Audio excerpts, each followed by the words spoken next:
خدا کی قسم میرا ایک ایک رکن تم جیسے سب اداروں سے ہزار درجے بہتر ہے۔ جماعت شمار سے لے کے شروع تک عمارتوں کے صرف اوراق باقی رہ گئے، عمارتوں کی صرف تاریخیں باقی رہ گئی، اختیارات چھین لیے گئے۔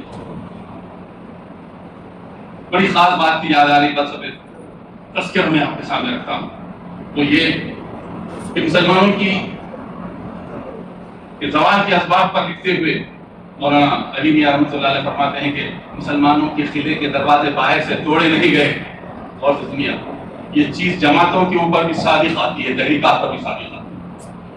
مسلمانوں کے قلعے کے دروازے باہر سے توڑے نہیں گئے، اندر سے کھولے گئے۔ کبھی زوال آئے گا تو باہر سے نہیں آئے گا، اندر سے آئے گا۔ اپنی تاریخ پڑھیے تو آپ کو اندازہ ہو جائے گا کہ اس کی تباہی اور تاراجی کے اندر بیرونی عناصر کا حصہ کم رہا، اندرونی عناصر کا حصہ بہت زیادہ رہا۔ اسی کیفیت کو پہچاننے کا نام حال ہے، اور اگر کوئی آدمی اس حال کے اندر نابینا ہے تو پھر اسے گفتگو کرنے کا کوئی اختیار نہیں۔ کیا گفتگو کرے گا؟ جس کی آنکھیں بصارت سے محروم ہو اور جس کا دماغ بصیرت سے محروم ہو، وہ قوموں کی زندگی پر کیا گفتگو کر سکتا ہے؟ اس کو گفتگو کرنے کے لیے دونوں چیزوں کا ہونا بہت ضروری ہے، ایک بصارت جس سے وہ دیکھ سکے، ایک بصیرت جس سے وہ سمجھ سکے۔ تو موجودہ حالات کے اندر میں کہہ رہا ہوں، تحریک اسلامی کے حصے میں بہت اہم بات میں آپ سے کہنے جا رہا ہوں، تحریک اسلامی کے حصے میں جتنی بہترین تاریخ آئی ہے، بہت سمجھ کے کہہ رہا ہوں، کوئی جذبات نہیں ہے، کوئی تقریر نہیں ہے، کوئی اس کو آپ دوسرا نام مت دیجیے کہ جذبے میں آ کے بات کر لیں، کوئی جذبہ نہیں ہے۔ اب وہ جذبات کہاں رہے؟ کیفیت یہ ہے کہ تحریک اسلامی کے حصے میں جتنی بہترین تاریخ آئی ہے، اتنی تاریخ معلوم ہندوستان کے اندر کسی اور جماعت کے حصے میں نہیں آئی۔ اس کا واضح طور پر ثبوت یہ کہتا ہوں میں کہ تاریخ اگر آپ کہتے ہیں تو کیا کس چیز کا نام؟ عمارتوں کا نام تاریخ نہیں ہے، جغرافیائی حدود کا نام تاریخ نہیں ہے۔ اگر تاریخ کی تعریف اگر آپ سننا چاہیں تو کہتا ہوں کہ سرائے امیر سے لے کر ابو فضل تک، اور ابو فضل سے لے کر چتلی خبر تک، چتلی خبر سے لے کر دیگر اور مقامات پر ملیح آباد تک، اگر جماعت اسلامی کے اکابرین کی تاریخ، ان کے روز و شب کو تحریر کر دیا جائے تو یہ جماعت اسلامی کی تاریخ ہے۔ یہ کون بات ہے؟ لوگ تاریخ کو اوراق میں ڈھونڈتے ہیں، تاریخ کردار کے اندر پائی جاتی ہے۔ اگر کردار نہیں ہے تو تمہاری کوئی تاریخ نہیں ہے، تاریخ نہیں تو تمہارا تعارف نہیں ہے، تعارف نہیں ہے تو تمہاری نسبتیں مشکوک ہیں۔ یہ تسلسل ہے تاریخ کا، تو تمہاری تاریخ کردار کی تاریخ، اور اسی سے تم پہچانے گئے ہو۔ اور اسی حوالے سے میں آپ سے کہہ رہا ہوں کہ ہمارے حصے میں، جماعت اسلامی کے حصے میں، تحریک اسلامی کے حصے میں جو تاریخ آئی ہے، میں بہت ہی غیر متعصب انداز سے کہہ رہا ہوں، کسی اور دینی جماعت، سیاسی جماعت کے حصے میں ایسی تاریخ نہیں آئی جس کے لیے لوگوں نے یہ قربانیاں دی۔ میں مثالیں دیتا ہوں اس لیے کہ میرے عنوان کا حق ہے۔ آپ نے نام سنا ہوگا سلسلے جدید کے ایڈیٹر ڈاکٹر ماجد صاحب، جن کی تفسیر بھی ہے، جس کو تفسیر ماجدی کہا جاتا ہے۔ بڑے عالم دین، عربی زبان کے اوپر اور انگریزی زبان بھی بالکل اہل زبان کی طرح بولا کرتے تھے۔ سب سے پہلے انگریزی زبان میں اگر کسی نے تفسیر لکھی ہے ہندوستان کے پیرائے کے اندر تو وہ ماجدی صاحب۔ میں ان کا ذکر اس لیے کر رہا ہوں کہ انہوں نے آزادی سے پہلے، کچھ وقت پہلے، ایک خط مولانا سلیمان ندوی علیہ الرحمہ کے نام لکھا، اور اس خط میں جو ذکر کیا ہے انہوں نے ذکر کیا ہے کہ سرائے میر میں ایک نوجوان سے ملاقات ہوئی جس کی عمر شاید 19 برس سے زائد نہ ہو، اس کا نام شیر خان ہے۔ لکھنے والا کون ہے؟ صحافی۔ لکھنے والا کون ہے؟ مفسر ہے۔ لکھنے والا کون ہے؟ سلسلے جدید کا ایڈیٹر۔ لکھنے والا کون ہے؟ ایک ہندوستان کی شخصیات میں افخری شخصیت کا نام ہے، ماجد، عبد الماجد دریابادی۔ لکھتے ہیں کہ مجھے اس نوجوان سے بڑی امید وابستہ ہے۔ کس کو لکھ رہے ہیں؟ سلیمان ندوی رحمۃ اللہ علیہ۔ میں یہاں ٹھہر کر کہتا ہوں کہ وہ کیا امیدیں تھی جو ان سے وابستہ کی گئی تھی اور عمر کے کس مرحلے میں ہے، میں اس کو تفصیل میں جانا نہیں چاہتا۔ میں صرف اپنے آپ سے کہتا ہوں کہ آپ کے حصے میں وہ شخصیت آئی، سب سے زیادہ طویل عمارت کی اگر کوئی تاریخ ہے تو مولانا ابوالعز اصلاحی رحمۃ اللہ علیہ پوری زندگی اس کے لیے انہوں نے لگا دی. مجھے عام طور پر تحریک کے بارے میں اگر کبھی خدشات کا لوگ اظہار کرتے ہیں تو میں صاف کہتا ہوں ان سے، ایک ایسی تحریک جس کے لیے جن لوگوں نے خون و پسینہ بہایا، اللہ اس کی حفاظت کرے گا، ہر دور میں کرے گا اور ہر ہاتھوں سے کرے گا، اس لیے کہ ان کی قربانیاں رائے گا نہیں جاتی. ان میں سے ایک شخصیت کا نام میں نے ابھی آپ کے سامنے لیا، مولانا ابوالعز اصلاحی رحمۃ اللہ علیہ. اور ایک جگہ لوگ لکھتے ہیں بڑے اس کے ساتھ اعتماد کے ساتھ کہ اگر مولانا ابوالعز اصلاحی رحمۃ اللہ علیہ جماعت اسلامی سے وابستہ نہ ہوں گے، اور سن لیے، تو ہندوستان کے اندر ان کی حیثیت امیر الہند کی ہو. میں کوئی اس اعتبار سے نہیں کہہ رہا ہوں کہ آپ کو کوئی ایک غلط پکچر دوں، میں اس اعتبار سے کہہ رہا ہوں کہ یہ وہ تاریخ ہے، ان لوگوں نے بنیادیں رکھی تھی تحریک کی، یہ وہ لوگ ہیں. ہونا تو یہ چاہیے، بلکہ مستقبل تو اسی بات کا تقاضا کرتا ہے کہ ماضی سے حال اور حال سے زیادہ مستقبل روشن. یہی ہوتا ہے تسلسل. مولانا ابوالعز اصلاحی رحمۃ اللہ علیہ نے طوالت کے ساتھ، بڑی جان فشانی کے ساتھ، میں واقعات بیان کرنا نہیں چاہتا، کتنے کپڑے تھے، کتنے جوڑے تھے، چپل کیسے تھے، یہ ساری چیزیں تو ثانوی حیثیت رکھتی ہیں. سب سے بڑی بات یہ ہے کہ انہوں نے تحریک کو اس مقام کے اوپر قائم رکھا جس بنیاد پر تحریک موجود تھی اور موجود رہنا چاہیے تھا. یہ ان کا بڑا کارنامہ ہے. اور ایک ایسے حالات میں میں سمجھتا ہوں آج ہم تصور بھی نہیں کر سکتے، انتہائی نامسائب حالات کے اندر انہوں نے قیادت کی ہے. ایک عالم دین کی قیادت تھی وہ، ایک بصیرت افروز شخصیت کی قیادت تھی وہ، نگاہ بلند، سخن دل نواز، جاں پرسوز. یہی ہے رخت سفر میرے کارواں. آپ کو ان کی ملاقات ہوئی یا نہ ہوئی الگ بات، لیکن کچھ دن رہنے کا بھی اتفاق ہوا، سفر کرنے کا بھی اتفاق ہوا اور اکتساب کرنے کا بھی اتفاق ہوا. میں کہتا ہوں یہ کیا جو خصوصیت ان کو اس مقام پر پہنچاتی ہے، یہ نمبر ایک غور سے سن لیجیے. آپ اگر گرہ لگاتے ہیں تو باندھ لیجیے. یہ تحریکوں کو دینے کے لیے آئے تھے، تحریکات سے لینے کے لیے نہیں آئے. ہمت ہے. انہوں نے تحریکات کو دیا، روپیہ پیسہ نہیں ہے تو ختم ہونے والا، کاغذ کے ٹکڑے کی کوئی اہمیت نہیں ہے. انہوں نے جوانیاں دی ہے، اس کا موقع آپ کے پاس. آپ اپنے شریک سفر کا احترام کرتے ہیں، اس لیے اس نے آپ کے ساتھ گرم اور سرد میں اپنی جوانی گزار لی. تحریکات کے لیے بھی لوگوں نے اپنی جوانیاں گزار دی. مال دولت اسباب تو چھوڑیے، غلط بات. اس کے لیے اپنی جوانی دے دی. اپنی عمر کا سب سے قیمتی ترین حصہ جو تھا وہ انہوں نے حوالے کیا، اس امید پر کہ اس کے ذریعے نہ صرف ان کی نجات کا سامان ہو بلکہ ملت اسلامیہ ان راستوں پہ چل کر ہندوستان میں اپنے مستقبل کو روشن بنا سکے. یہ تھا ان کا جذبہ، اور اسی جذبے کی وجہ سے ہم ان کو آج یاد کریں. اگر وہ جذبہ نہ ہو تو پھر سمجھ جائیے کہ کوئی اور بات نہیں، ہزاروں چیزیں ہیں. قوموں کا حافظہ بڑا کمزور ہوتا ہے، کل گزرے ہوئے کل کو کوئی یاد نہیں رکھتا. صرف وہی چیزیں حافظے میں رہتی ہیں جو بہت غیر معمولی طور پر اثرات چھوڑتی ہیں. اگر وہ اثرات موجود نہ ہو تو حافظے سے یادیں نکل جاتی ہیں، باتیں نکل جاتی ہیں، رشتہ داریاں نکل جاتی ہیں، باپ دادا کے چہرے اتر جاتے ہیں. لیکن وہ لوگ جنہوں نے تحریک اسلامی کو کچھ دیا ہے، اس کے لیے اپنے اوقات فارغ کیے ہیں، اس کے لیے اس کے بہترین قسم کے مقاصد کے لیے اپنی عمر کا بیشتر ترین اور بہترین ترین زمانہ دیا ہے. تاریخ بہرحال ان کو یاد کرے گی. جسے ابھی بات آئی تھی کہ جسم تو خاک ہے اور خاک میں مل جائے گا، میں بہرحال کتابوں میں ملوں گا. یہ ایک حقیقت ہے. مولانا مودودی کے حوالے سے یہ بات آئی ہے اور مولانا ابوالعز اصلاحی رحمۃ اللہ علیہ کے سلسلے میں بات ہے. ایک اور بات یاد آتی ہے جو ہم نے سنی ہے مرکز میں اپنے قیام کے دوران. بہت سی چیزوں کا تعلق کتابوں سے ہوتا ہے، اوراق سے ہوتا ہے، واقعات سے ہوتا ہے، روایتوں سے ہوتا ہے، اور کچھ کا تعلق مشاہدات سے. آپ نے آنکھوں سے دیکھا. حکیم عبدالحمید صاحب کا نام آپ نے سنا. ہمدرد کے وقت کے جو نگران کار تھے اور اس سے وابستہ ان کے بہت سارے سمجھ جائیے کہ قربانیاں ہیں. اس سے تفصیل میں گئے بغیر نہیں تھے. بڑے قریبی تعلقات تھے مولانا ابوالعز اصلاحی رحمۃ اللہ علیہ. جماعت اسلامی ہونے کے باوجود بھی اور سے سنیے، جماعتوں کی کہکشاؤں کو اپنے اطراف جمع کر کے رکھتی اور ایک بات سنو، جماعت اسلامی ایک علیحدہ جماعت ہونے کے باوجود بھی اس کی شخصیات، اس کے عمرہ، اس کے ذمہ داران اپنے اطراف ایک کہکشاں کو جمع کیے ہوئے رہتے تھے، جن میں سے حکیم عبدالحمید کا نام ہے، جو عبداللہ اسلائی رحمۃ اللہ علیہ کے بڑے خاص لوگوں میں سے تھے، ان کی نشست کے لوگوں میں سے۔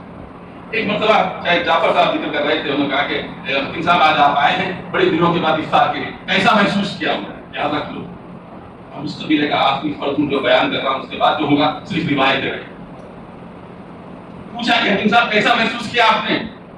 زمانے کے بعد آپ افطار کے لیے ہمارے پاس آئے ہیں مسجد قوت اسلام میں، تو جواب سنیے، اس کے بعد میں کوئی لفظ نہیں کہوں گا، آپ صرف جواب سنیے۔ میں نے کہا جعفر صاحب آپ تو ہے کہ بہت سی چیزیں دکھائی میں اچھا دکھا، لیکن وہ مزہ نہیں آیا جو عبداللہ صاحب کی سوکھی روٹی کے اندر آیا۔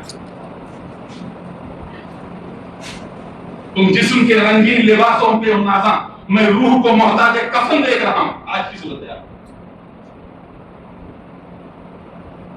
یہی بات چاہے دوسرے الفاظ میں حکیم صاحب نے کہی، بہت سی چیزیں دل تھی، بہت اچھا دکھا، لیکن جو لطف اور جو مزہ، جو لذت ابو لیث صاحب کی سوکھی روٹی کے اندر تھی، وہ مزہ نہیں آیا۔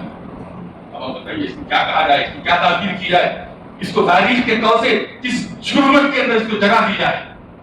یہی ہے تاریخ۔ آپ تم تاریخ کو کہاں تلاش کرتے ہو؟ یہ تاریخ ہے۔ آپ تفصیل میں جانا نہیں چاہتے، کہنے کی بات یہ ہے کہ تحریک اسلامی کی جو درخشاں ستارے کی بات آتی ہے، ایک دو نہیں کئی ایک کا ذکر آتا ہے، اور ان ذکروں کے اندر آج کے صاحب ذکر کر رہے تھے پروفیسر صدیق خان صاحب، آپ حضرات نام سے بھی بات کرتے ہیں، کچھ لوگوں نے ملاقات بھی کی ہوگی، غیر معمولی شخصیت تھی اور غیر معمولی قربانیاں ان کی رہی ہیں۔ مجھے بھی بہت زیادہ وقت ان کے ساتھ گزارنے کا ملا، دورے کرنے کا موقع ملا، میں آپ سے کہتا ہوں ایسا کیا ہوں کہ وہ جو کچھ دیکھا ہے میں آپ کے ساتھ رہوں۔ ہم لوگ کویت کے دورے پہ گئے، ویسے دورے پہ بہت جاتے تھے، کویت جاتے تھے، مسقط جاتے تھے، عمان جاتے تھے، کویت کے دورے پہ گئے، انتظامات جو کے ذمے تھے وہ انتظامات درحقیقت وہاں کے اوقاف کا جو محکمہ ہوتا ہے اس کے ذمے، اور سرکاری مہمان کیسے سمجھ جائیے آپ کویت کے اندر جانے کے ساتھ ہی 7 ستارہ ہوٹل جو ہوتی ہے سول اسٹار، وہ 7 دن کے لیے بک کر دی گئی تھی۔ مہمان ہمارے پاس آئے، ہمارے رفقا آئے، لے کر گئے، ٹھہرائے۔ دوسرے دن صدیق حسن صاحب نے فون کیا وہاں کے ذمہ دار کو، ایک کا نام ہے رفت صاحب جن کا تعلق الہ آباد سے ہے، اور دوسرے کا تعلق ہے اسلم صاحب جن کا تعلق الہ آباد سے ہے، جو آج پریاگ کاج ہے۔ فون کر کے بولا کہ آپ کو یہاں سے لے کے جائیے، تو انہوں نے کہا کہ وہاں 4 دن تک تو بک ہے، آپ انہیں بھی ایسی جگہ لے جائیے جہاں ہمیں رفقا رہتے ہیں، جن کو آنے جانے کی سہولت ہے۔ تو منیادی حلقیق کے ایک مرکز پر جہاں لوگ کرائے پر رہتے ہیں، وہیں پر منتخب ہو اپنی خوشی سے، کوئی زبردستی کوئی تنظیمی بات نہیں تھی۔ رخصت کے بجائے انہوں نے عزیمت کا راستہ اختیار کیا اور کہا کہ میرے احباب مجھ سے ملنے آتے ہیں تو بڑی آسانی ہوتی ہے، 7 ستارہ ہوٹل میں پہلے پوچھا جاتا، نام لیا جاتا، اس کے بعد دیکھا جاتا کون آ رہے کیا آ رہے، ساری کے لیے۔ جب کہ اگر آپ ایسی جگہ ٹھہرتے ہیں جہاں آسانیاں ہوں لوگوں کو آنے جانے میں، چاہے آپ کو مشکل کیوں نہ ہوتی ہو، ایک الگ بات، مشکل کیوں نہ ہوتی ہے الگ بات، لیکن دوسروں کو آسانی ہو، چنانچہ مدت یہاں ٹھہر جائیے 1 منٹ۔ تحریک اسلامی کی خوبی ہے،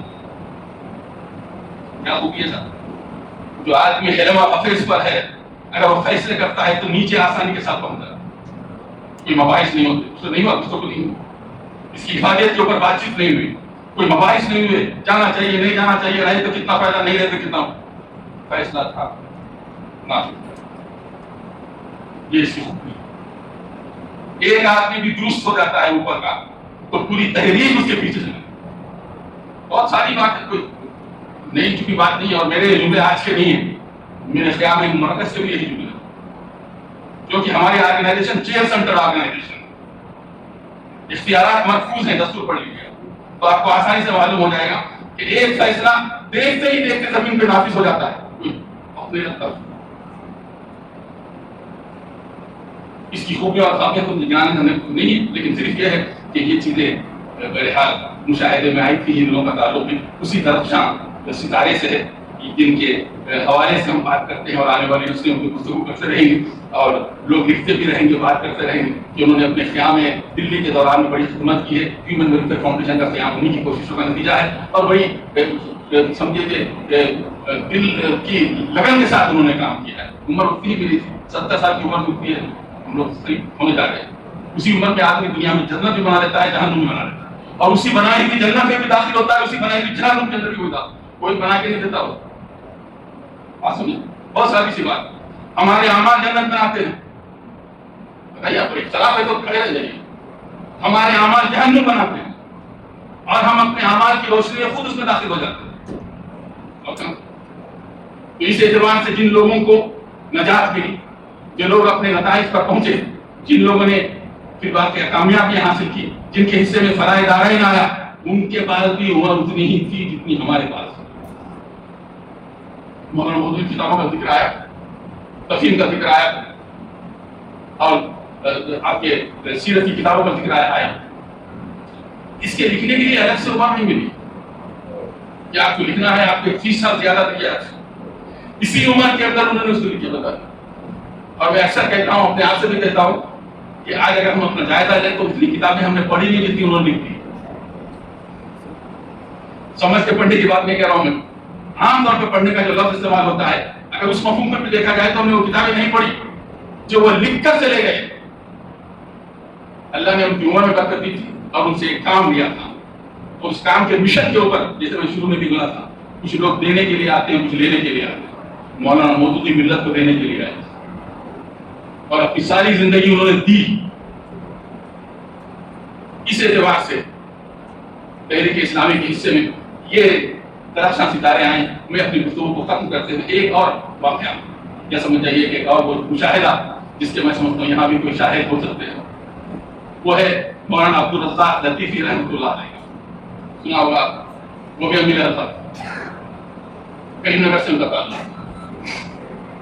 ان کے تقریباً خاندان کے بہت سے افراد تحریک اسلامی کے قافلے کے اندر شامل ہیں.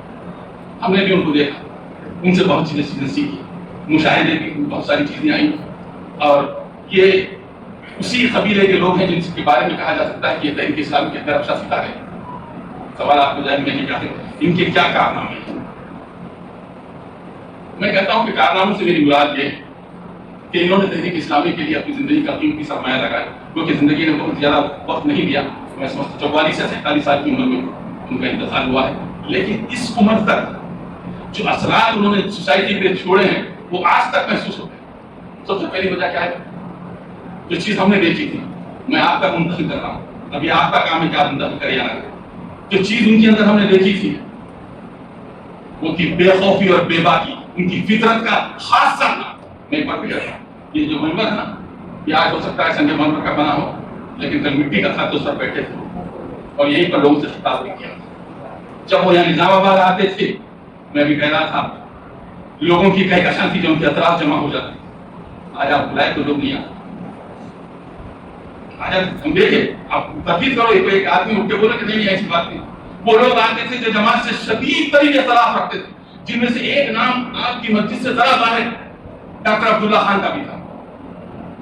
باقی کا نام جماعت کے شدید ترین ناصر، لیکن عبدالرزاق لطیفی صاحب کے اجتماع میں، موجودین کے نہیں، اجتماع میں پہلی صف میں بیٹھنے والا شخص تھا. میں آپ کو اصول کے دوران ایک پیغام دے رہا ہوں کہ وہ لوگ تھے جن کے اطراف ایک کہکشاں تھی. آپ نے بیشتر نام سنے ہوں گے ڈاکٹروں کے جن کا کسی نہ کسی اعتبار سے تعلق رہا ہے. اس سے مسلم میٹرنٹی سے، جن میں پروفیسر اعظم صاحب بھی ہیں، جس کے اندر دیگر اور احباب بھی ہیں، جس میں کئی ایک نام آتے ہیں. ڈاکٹر عبدالمجید صاحب کا بھی نام آتا ہے، سیکریٹری تھے. ایسے کئی نام تھے. یہ نام تو تھے سماج کے. اور سے سنیے، یہ تھے نام سماج کے. یہ لوگ فارم بھرے ہوئے رکن نہیں تھے، لیکن یہی جناب عبداللطیف صاحب رحمۃ اللہ علیہ کی کہکشاں تھی. ان کے درمیان میں یہ لوگ رہتے تھے، مشورہ کرتے. دور کی بات مت جائیے، ہم نے اپنی آنکھوں سے دیکھا، شاید کوئی لوگ ہے تو ابھی یم پی جگہ جو آفس ہے نا، اب ذرا نیا ہو گیا. یہ پرانا آفس ہے کا آفس. اس حلقے کے آفس کے اوپری بالائی منزل کے اوپر عبدالرزاق لطفی صاحب کا مقام تھا. سنی ہوئی بات نہیں ہے، دیکھی ہوئی بات. سالار ملت سلطان صلاح الدین اویسی صاحب نارسن گاڑی پر بیٹھ کر صبح آتے تو شام کو وہاں سے جاتے. میں صرف حوالہ دے رہا ہوں، یہ تاریخ کا بہترین حوالہ ہے. آخر کیا بات تھی شخصیت کے اندر، کیا جاذبیت تھی، کیا وہ چیز تھی جو سالار کے پاس نہیں تھی اور لطیفی صاحب کے پاس؟ یہ سوال تھا، اس کا جواب ہے. جواب یہ تھی کہ جماعت اسلامی کا قائد صرف جماعت اسلامی کا قائد نہیں ہوتا، وہ ملت اسلامیہ کا قائد ہوتا ہے. جماعت اسلامی جماعتوں کے اندر ایک نئی جماعت کا اضافہ نہیں تھی. جماعت اسلامی در حقیقت پوری جماعتوں کے ساتھ چل کر ملت اسلامیہ کو ایک نئی دشا دکھانے والی جماعت تھی، اور اس کے قائدین نے اس فریضے کو مکمل طور پر انجام دیا. آخری بات کہتی ہوں جس میں بڑی عبرت ہے. یہ جو جاتے ہیں دیکھ کے یہ چھوٹا سا یہاں پر لائبریری تھی ایک زمانے کے اندر. اس لائبریری کے اندر کبھی عبدالغفار صاحب بیٹھا کرتے تھے. ایک تو ادھر بیٹھتے تھے، اس سے پہلے ادھر بیٹھتے تھے. وہاں پر ارکان کے اجتماع بالکل چھوٹی سی اینٹوں کی بنی ہوئی عمارت تھی.